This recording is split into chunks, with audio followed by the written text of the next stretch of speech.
small republic, it grows into the greatest empire ever known, lasting for over 600 years. At its height, it stretches from London to Baghdad, projecting its power with the first professional army and creating the model of Western civilization.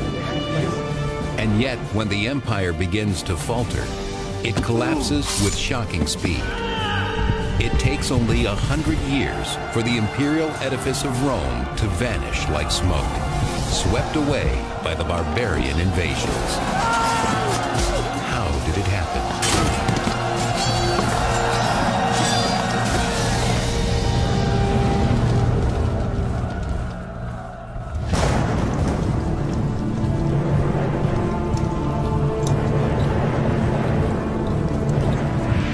It is late in the 2nd century BC, 100 years before the crucifixion of Christ, a decade before the birth of Julius Caesar.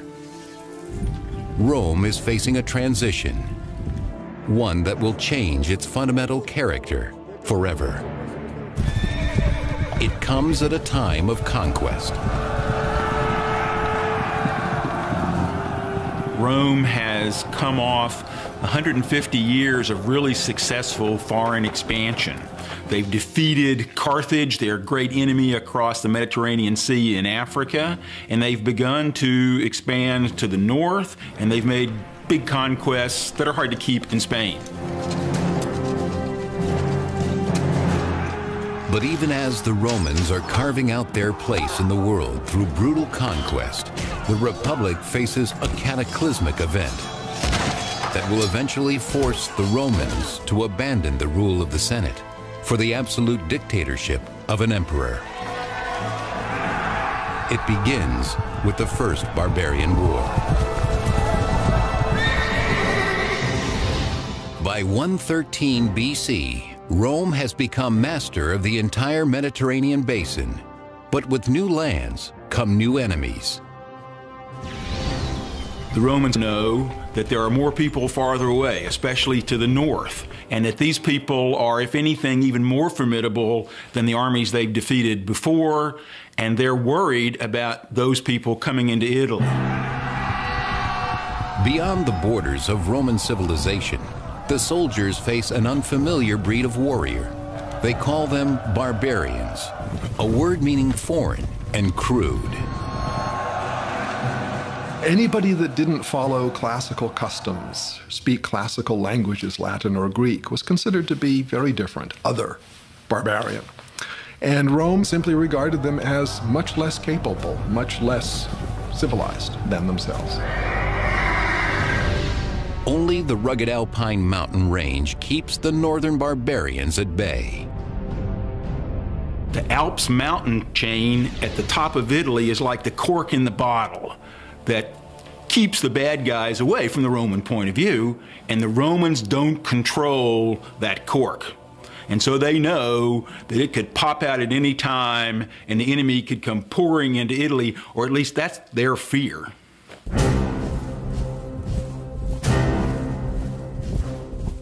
Against this growing barbarian menace stands the Roman army, a volunteer militia which prides itself on being well-ordered, well-trained, and well-armed. An individual Roman soldier would be wearing metal and leather armor, a helmet, something to protect his chest. All of this armor together could weigh as much as 60 or 70 pounds, half his body weight. The burden of Rome's expansion falls squarely on the shoulders of these battle-hardened men. But back in the capital, it's the wealthy government officials who reap the benefits. Rome is not an empire yet, but a republic ruled by the Senate. At the top of the political ladder are two elected officers known as consuls. They were the highest civilian and military officials in Rome. Above all, their responsibility was to lead the army, because national security came first. But they were also, because of their tremendous prominence, very important in setting the agenda for politics, for legislation, for reform. Though the Roman Republic embraces democratic ideals, all men are not created equal. Soldiers may win the battles for Rome, but they dare not hope to achieve the position of consul. The highest office is reserved for members of Rome's most important families, like Gnaeus, Papirius, Carbo. A very small number of families dominated the elections to become consul. This is part of the belief that Rome really needed the kind of honor that came from a long, distinguished family history. Now, as Rome expands, this honor is no longer based on merit, but on money. What's happening in Rome is, as Rome conquers more territory, more wealth is going to flow into the city. And there's a sense that wealth is going to demoralize the citizen body and the aristocracy both. That as wealth becomes more and more powerful in Roman society, more and more enticing, that this is going to infiltrate its way into the political process. By spreading around his wealth, Carbo can buy his place as consul.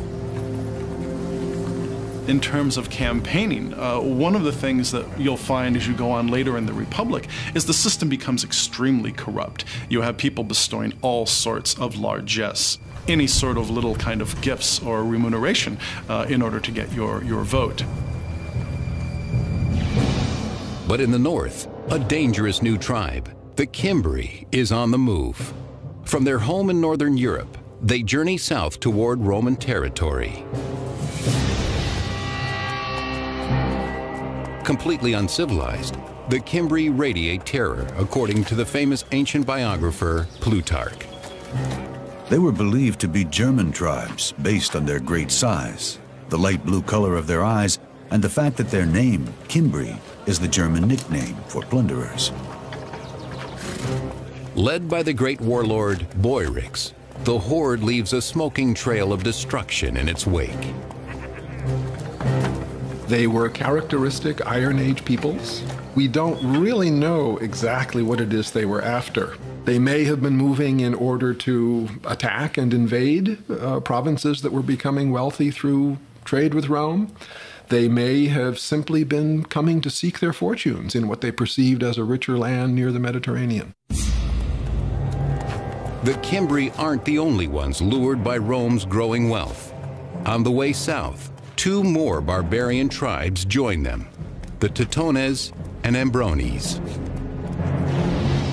The combined barbarian armies are heading straight for an alpine pass into Roman territory, guarded by the simple villagers of Noricum.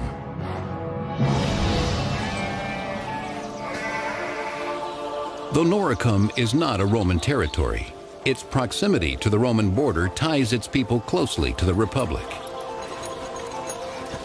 Noricum is the area that we would say today is essentially Austria.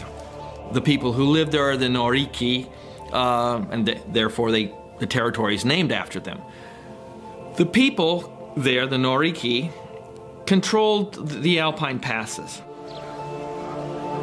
Romans also rely on the Noricans for trade, as their skills working in precious metals and iron are well known. What the Noricans actually have available in the way of raw materials is gold, silver, and salt. Mineable salt in the Alps is a major industry. So the Romans truly needed large quantities of salt for preservative, and they had to have that. And they had to have it all the time. The Norican villages provide an irresistible target to the merciless Cimbri warriors. Hungry for loot, they are rapacious and heavily armed for the raid. By the period we're talking about, the 2nd and 1st centuries BC, the Cimbri had very effective swords, spears, shields, helmets are rarer, but they were fully equipped with very able kinds of weapons. But the barbarians are after more than the Noricans' wealth. The northern barbarians who were migrating, what they wanted above all was land. They weren't there to raid and leave, they wanted to live next to the Romans. The craftsmen of Noricum stand no chance against the warriors of the north.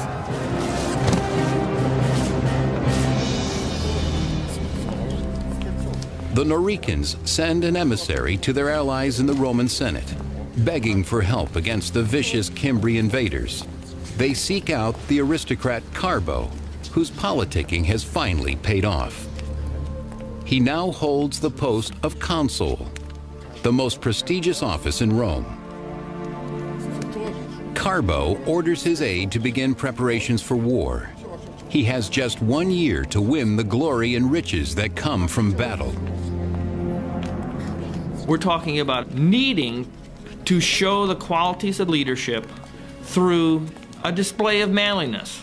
And a display of manliness meant success on the battlefield. Generals not only feathered the nest of themselves and their families, but of all their supporters.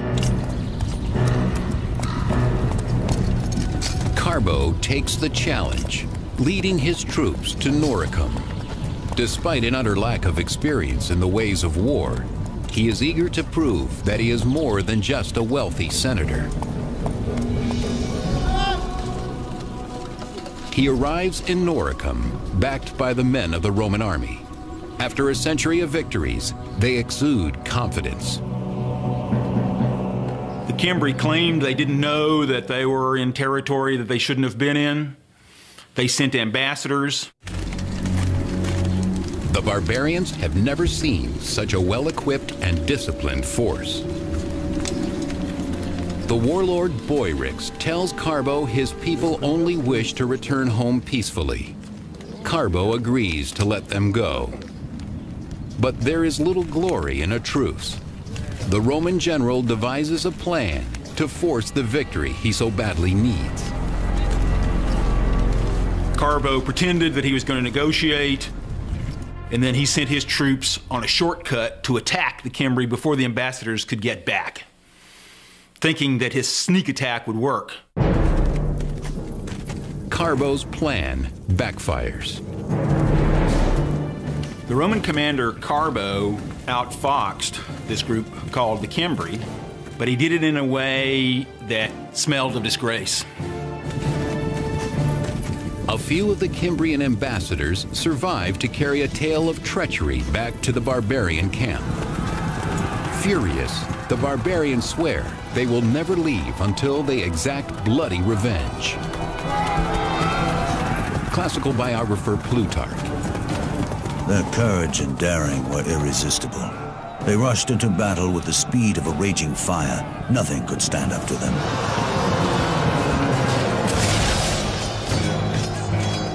Led by two warlords, Boyrix of the Cimbri and Tudabad of the Teutones, the barbarians advance in inexhaustible waves.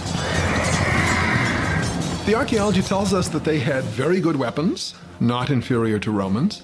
It tells us that they had real military organization with infantry troops, with officer corps.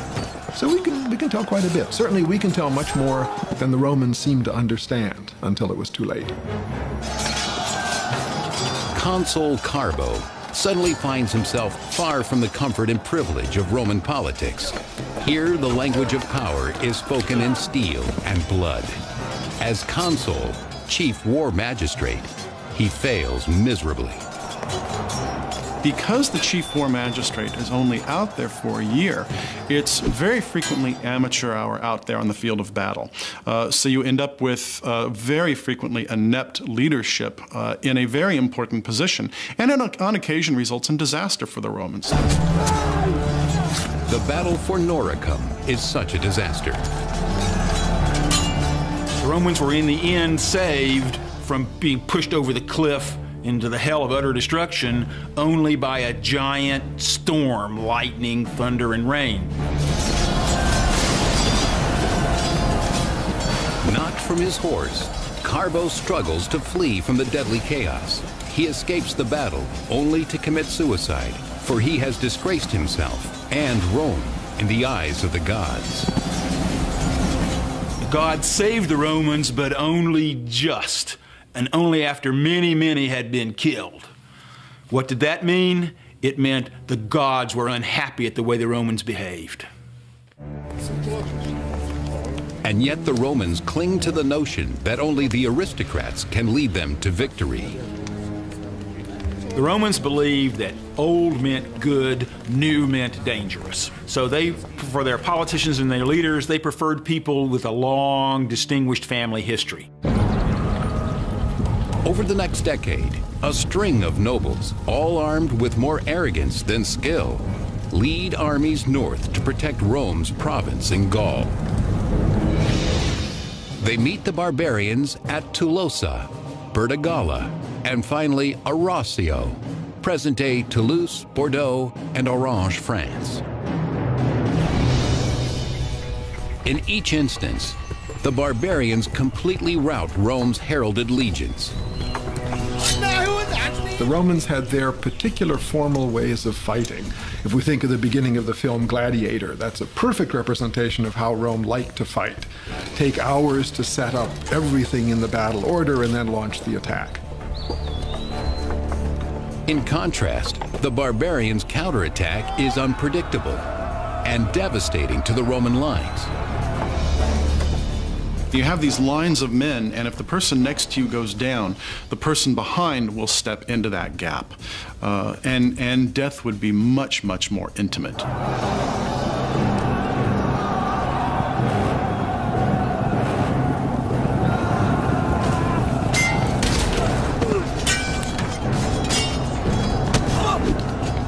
The death toll is staggering.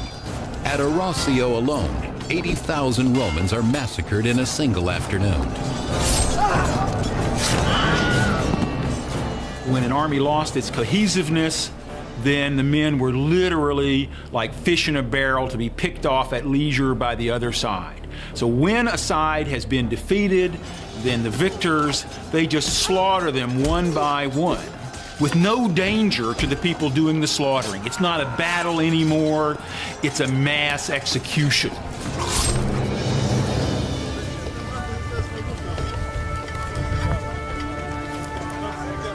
By 105 BC, the Cimbri and their allies desire much more than Roman blood and booty.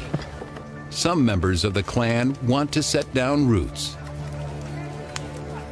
They were farming peoples, they engaged in trade, they lived in small villages. People were growing wheat and barley, rye, oats, millet, a whole variety of different kinds of cereals. They were raising lentils and peas and beans and other kinds of garden crops. Cattle were extremely important. Pigs, sheep, and goat were all being raised. This new domesticity alarms the Romans. To their minds, the only thing more threatening than a barbarian warrior is a barbarian woman.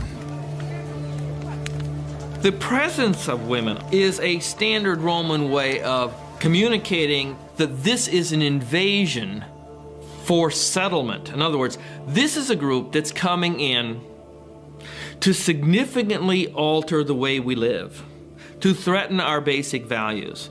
If it's just a raid, it's just a bunch of teenage guys, we can deal with that. But see, when we throw women into the description, we have the migratory feature, and there it's a permanency. It requires a sterner and long-term solution. It requires a general who can beat the barbarians back once and for all.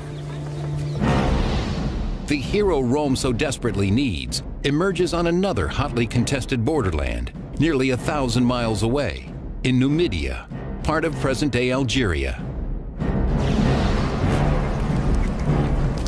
For 8 long years, the Romans have tasted only defeat here, until now. The name of their savior is Marius. With guts and cunning, he crushes the Numidian armies of the rogue king Jugurtha.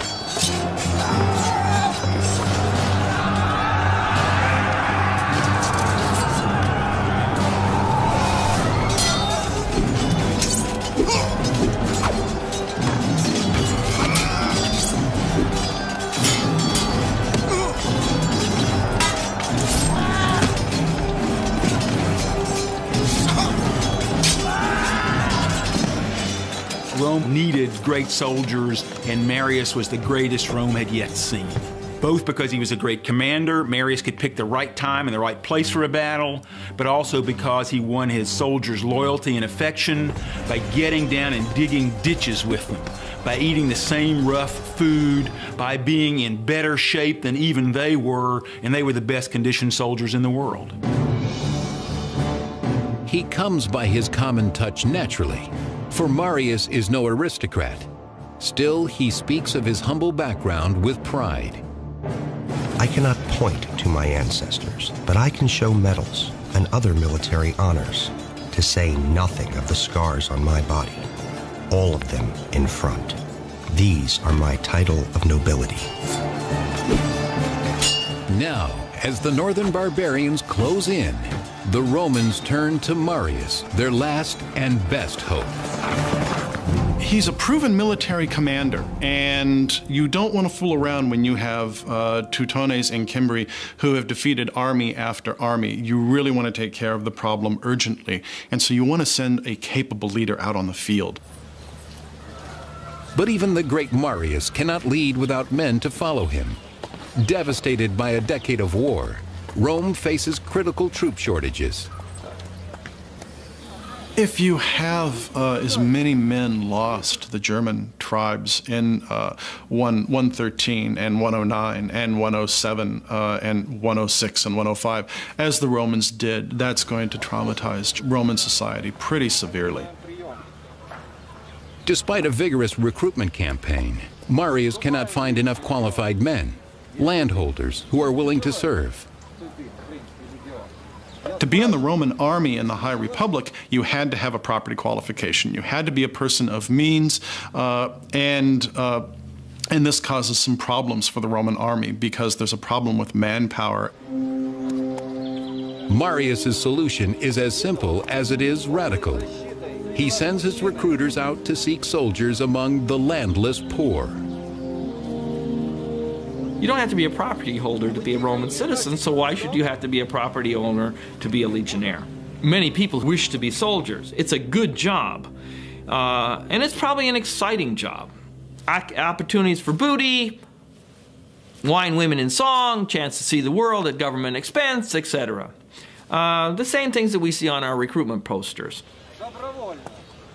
Marius said anybody can be in the army. This then gave the Romans a much greater pool of men on which to draw to strengthen their legions, because in Roman society there were many, many, many more poor than there were middle class. The old guard judges recruits by their income. Marius judges his by their fighting potential. Stand up against a legionary, and you can stand up to the barbarians. By extending the search for legionnaires down into the proletariat, what that rather quickly does is it makes the ordinary soldier even more dependent upon the success of the commander. The general is expected to provide for his men and to provide for them as soon as he can, and to be generous. Lured by the promise of wealth, a new breed of Roman soldier marches to war. Marius pledges to give them all the tools and skills they need. I will teach you to strike down an enemy. Fear nothing but disgrace, to sleep on bare ground and work hard on an empty stomach. In 104 BC, Marius and his army set off for Gaul to meet the Cimbri. In a stroke of good fortune for the Romans, the barbarians choose that very moment to leave Gaul and raid Hispania instead. It is a tactical mistake that buys Marius valuable time. Marius molds his new army from the ground up. He not only hardens them to the rigors of a soldier's life, he makes them love it. Marius made lots of innovations in the army. For example, he gave each legion an eagle, a silver eagle, as its standard. He trained his men to carry what they needed on campaign so they could move faster. But he weighed them down so much that they called themselves Marius's mules. Marius didn't need pack animals for his army to go on campaign. He already had his mules, and they only had 2 legs. But they were more effective. They were more flexible. And it's the flexibility of the legions that is enhanced by Marius's military reforms, including the standardization of equipment. Well equipped and unified in spirit, Marius's mules are transformed but untested. 2 years pass with no sign of the barbarians. Still, the fear they inspire remains. Panicked, the Romans ignore their own ancient traditions about term limits and re-elect Marius consul, the chief magistrate of war. I think part of the problem is to deal with the threat from the north, you have to give Marius this extraordinary command where in 104, 103, 102, 101, 100, he's consul. Boom, boom, boom, boom, boom. At last, in 102 BC, the Phantom Menace becomes real. The Cimbri, Teutones, and Ambrones sweep out of the north and west on a collision course with Rome. Marius builds a fortress near Arausio. He sends another army to guard Noricum. For above all else, the Alpine passes into Italy must be protected. Within weeks, half of the horde, the Teutones and Ambrones, swarm around Marius's fort, a terrifying sight according to Plutarch. Their numbers appeared to be infinite. They were hideous to look at. Their speech and their shouting were unlike anything that anyone had ever heard before. And yet Marius forces his men to look and learn. Marius was a brilliant military man. He understood the life and the thoughts and the psychology of a soldier. What Marius gave to the Roman Republic was confidence that Romans could defeat the fiercest barbarians in the world. The fortress holds. The Teutones and Ambrones cannot pass. 150,000 strong, they head south, seeking another Alpine pass. The Romans pursue them at a distance, in no hurry to engage till the right time and place. For Marius has already picked out the perfect battlefield, where he will at last unleash the power of his unconventional army. He moves his troops from his fortress at Arausio to Aquae Sextiae, modern-day Aix-en-Provence, France. There, Marius orders his men to set up camp. He chooses his position carefully. The Roman camp is a singular military piece of machinery. It would preferably be on high ground in order to see any kind of enemy maneuvers. It's going to be laid out on a grid pattern. You're going to surround it with a deep ditch, and you're going to have a rampart dug heaped up above that ditch, what's known as an ager, and everyone would have their place. There is one more feature that most camps have, but this particular camp is lacking. Classical biographer Plutarch. Marius chose a place that was not very well supplied with water. They said he did this deliberately so as to encourage his soldiers to fight. When people complained they were thirsty, Marius pointed to a river running close by the barbarian camp. "There is some drinking water for you," he said, "but you have to pay for it with blood." On the banks of the Rhone River, settled side by side in two great camps, the Ambrones and Teutones have plenty of fresh drinking water. Confident that the Romans are no match for them, the Ambrones lose themselves in feasting and making merry. The Romans, especially the ordinary soldiers, were afraid of the northern barbarians, the ones from the farthest north, from the coldest climates. Tough climates made for tough men. They were much bigger than the Romans, they were much louder than the Romans, and from the Roman point of view, they were smelly. Not because they didn't bathe, they probably bathed more than the Roman soldiers, but they used, shall we say, a different cologne, bear fat. The Romans were used to the scent of olive oil. They never suspect the danger lurking in the forest as a small but desperate contingent of Marius's troops creep up on the barbarian camp. Roman soldiers were always afraid because they weren't fools. They knew that they were going to be in danger of being killed just as easily as the enemy, because Roman soldiers didn't do their real killing from a distance.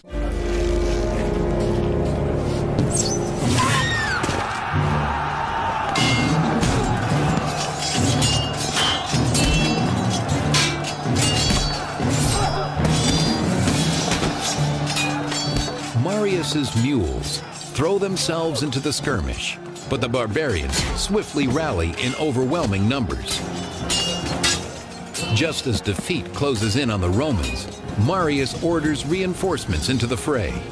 Re-energized, the Romans push the Ambrones back to their camp. There, the battle takes a strange turn, as Plutarch reports. The women came out armed with swords and axes and making the most horrible shrieking. They threw themselves into the thick of the fighting, and though their bodies were gashed and wounded, they endured it to the end with unbroken spirits. The barbarian women always came to the battlefield. Sometimes the women would pull the wagons up right behind the men so that they couldn't retreat from battle. They'd block them in.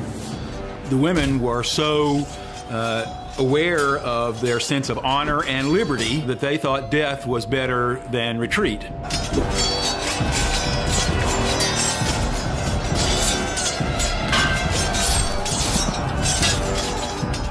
The Romans thought that these women were unbelievably brave, unbelievably courageous. They thought these barbarians were the ultimate risk takers. By bringing their family to the battlefield, they're putting everything on that one roll of the dice. We win or we die, and that means all of us, men, women, children, babies.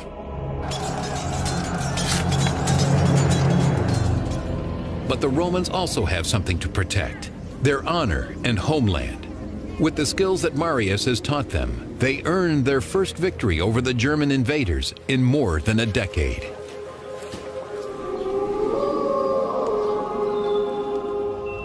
Back at camp, Marius prepares for the revenge attack that will certainly be launched by Teutobod, king of the Teutones. In Quaesextii, he faced a really difficult tactical situation. As usual, the enemy far outnumbered the Romans. But Marius, always able to choose the right time and the right place, carefully selected the terrain.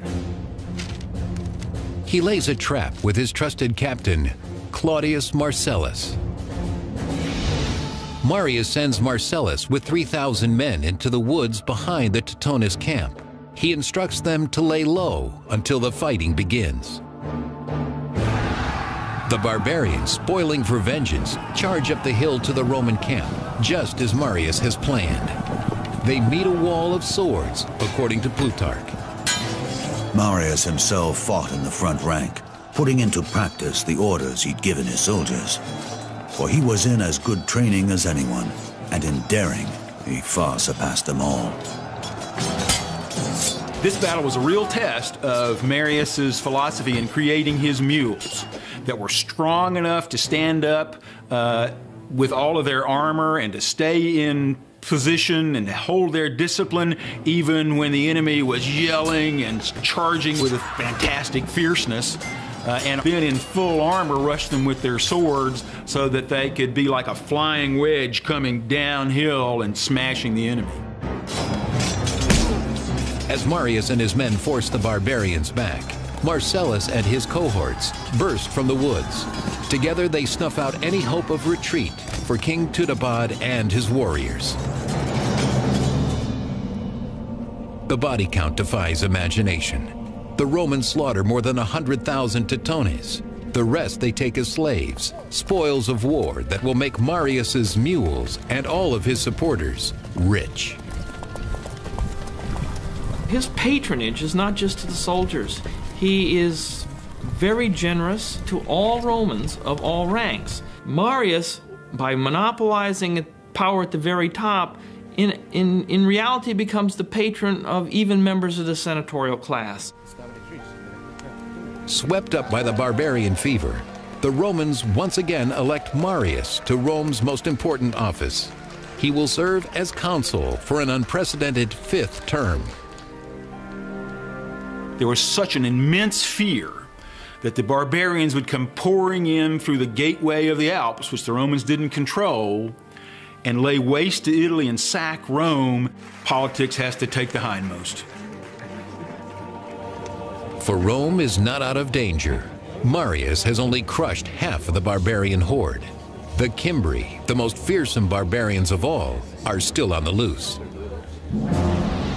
While Marius is in Rome, the Cimbri break through the Roman fortifications at Noricum. The enemy has at last breached Italy's borders and is ravaging the Po Plain. Clearly, only one man has the courage and cunning to meet this new crisis: Consul Marius. From Rome, Marius rushes north to the Po Plain, vowing to eliminate the barbarians once and for all. When Marius arrives in the Roman camp, the Cimbri send him an envoy. They come not to attack, but to make demands. The Cimbri come to him and say, "We want land. That's what we want. We don't want to fight. We want land just like the land you gave our neighboring tribe there across the mountains in France." The Cimbri apparently haven't heard about the disaster that has befallen their Teutonic comrades. So Marius, with a crooked smile on his face, a smirk maybe, says to them, "Oh, you don't have to worry. Your brothers, they already have their land. We'd be happy to give the same land to you," meaning your graves in the earth. In disbelief, the Cimbri demand proof, according to Plutarch. Marius mocked, "But your friend is right here. Please don't go without saying hello to him." And he ordered Tudobad, king of the Teutones, to be brought forward in chains. Marius will cut no deal with the Cimbri. Their envoy leaves, swearing to take revenge for their fallen allies. Despite Marius's recent victory over the barbarians, the Romans are still vastly outnumbered by the fierce northern warriors. With battle looming, the great general calls for an animal sacrifice. The Romans would always have a sacrifice before going into battle to see if the gods would send them the message, "There's nothing wrong with your plan." It didn't guarantee victory, but it meant you had a chance. And the Romans took that very seriously. The Romans' faith is their only shield in the face of overwhelming odds. By the end of tomorrow, a tidal wave of blood will flow. Whose blood remains in the hands of the gods? Marius searches the goat entrails for a sign and finds that the heavens are with him.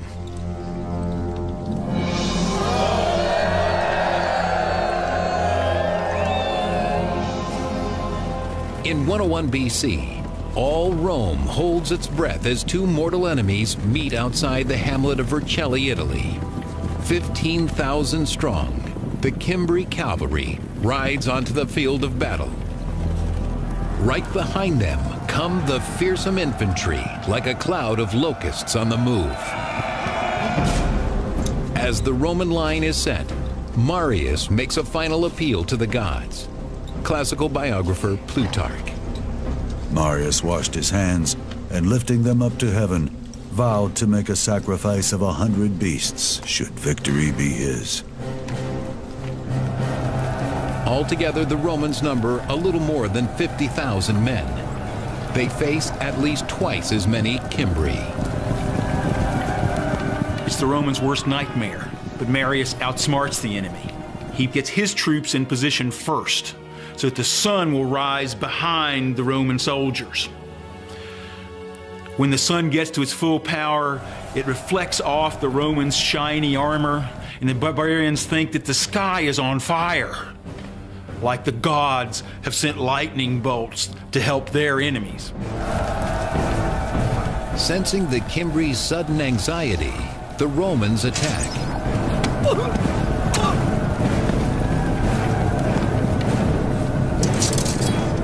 Romans do have slingers, they do have archers, but the foot infantry is the mainstay of the battle. You're going to get blood on you, you're going to hear the groans of the person you're killing, the person who's getting killed next to you. You can't tell what's going on behind you or to the side of you because you're wearing a helmet. You can hardly hear and you can only see straight ahead. It required courage and dedication and overcoming your fear to an overwhelmingly amazing degree. At Vercelli, the Romans wipe out 120,000 Cimbri. More importantly, they cast out the shadow of fear that has terrorized Rome for 13 years. Marius returns home from the Cimbrian War a hero. Adoring crowds hail him as the savior of Rome, despite their own long-standing rule that no one should serve consecutive consulships. They clamor for him to once again run for consul. As Marius is doing this, he's moving little by little toward becoming, in the eyes of the people, a permanent head of this enterprise, so that we're approaching having an emperor. It is exactly what the aristocracy has worried about all along.